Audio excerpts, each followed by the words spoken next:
नमस्कार। आज की इस वीडियो में मैं आपको आदिकाल की प्रमुख प्रवृत्तियों के बारे में बताऊंगी। आदिकाल की प्रमुख प्रवृत्तियों में सबसे पहले आता है युद्ध का सजीव चित्रण।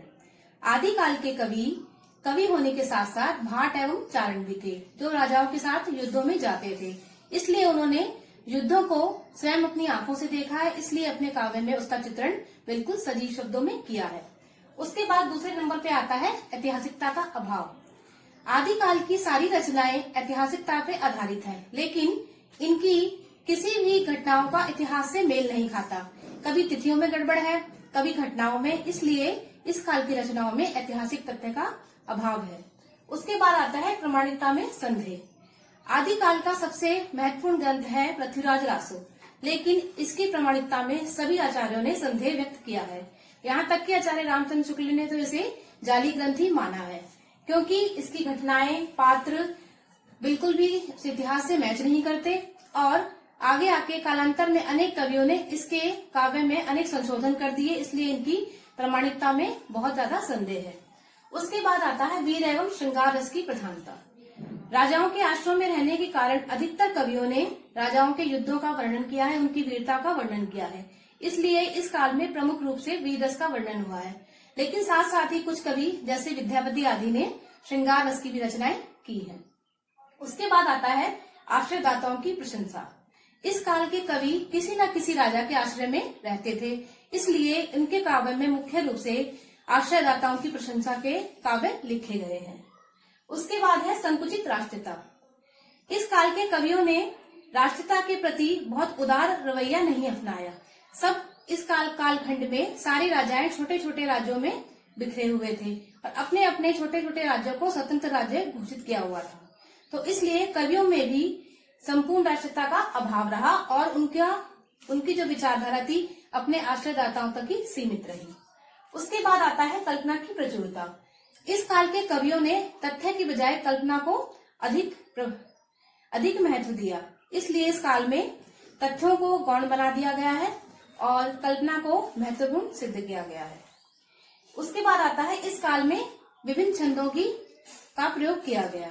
छंदों में दोहा, रोला, सोठा आदि सभी तरह के छंदों का प्रयोग किया गया और इस काल की प्रमुख भाषा बनी डिंगल पिंगल भाषा, जो राजस्थानी से मिश्रित भाषा बनी डिंगल और ब्रज भाषा और अपभ्रंश के मिश्रण से बनी पिंगल भाषा।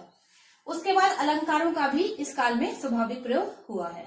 तो इस प्रकार की कुछ आदिकाल की प्रवृत्तियां हैं जो प्रमुख रूप से आदिकाल के साहित्य में पाई गई। इसके बाद हम देखेंगे कि आदिकाल का साहित्य लगभग 3 भागों में बांटा गया है। सबसे पहले आएगा वीर गाथात्मक रासो साहित्य। वीर साहित्य में रासो साहित्य को रखा जा सकता है, क्योंकि रासो साहित्य में किसी न किसी राजा की वीरता का वर्णन है। प्रमुख रासो साहित्य में बीसल देव रासो, पृथ्वीराज रासो, परमाल रासो, बुद्धि रासो, विजयपाल रासो, हमीर रासो, खुमान रासो आदि आते हैं। बीसल देव रासो को लिखा नरपति नारायण ने, पृथ्वीराज रासो को लिखा चंद्रवृत दाई ने, परमाल रासो जगनिक, बुद्धि रासो जलहंट, विजयपाल रासो नलसिंह, हमीर रासो शांघर, खुमान रासो दलपति विजय ने लिखा। इसके बाद जो दूसरा साहित्य आया वह श्रृंगारिक एवं मनोरंजन साहित्य था। श्रृंगारिक साहित्य में अमीर खुसरो एवं विद्यापति प्रमुख कवि बनकर उभरे।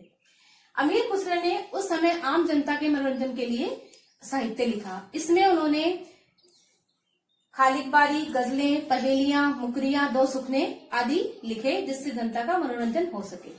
उसके बाद श्रृंगारी कवि में मुख्य रूप से विद्यापति आए। विद्यापति की कीर्ति पताका और कीर्तिलता प्रमुख रचनाएं थी। विद्यापति बहुत ही महत्वपूर्ण स्थान रखते हैं आदिकाल के कवियों में। इनको मैथिल कोकिल भी कहा जाता है। इसके बाद आता है धार्मिक साहित्य। धार्मिक साहित्य को 3 भागों में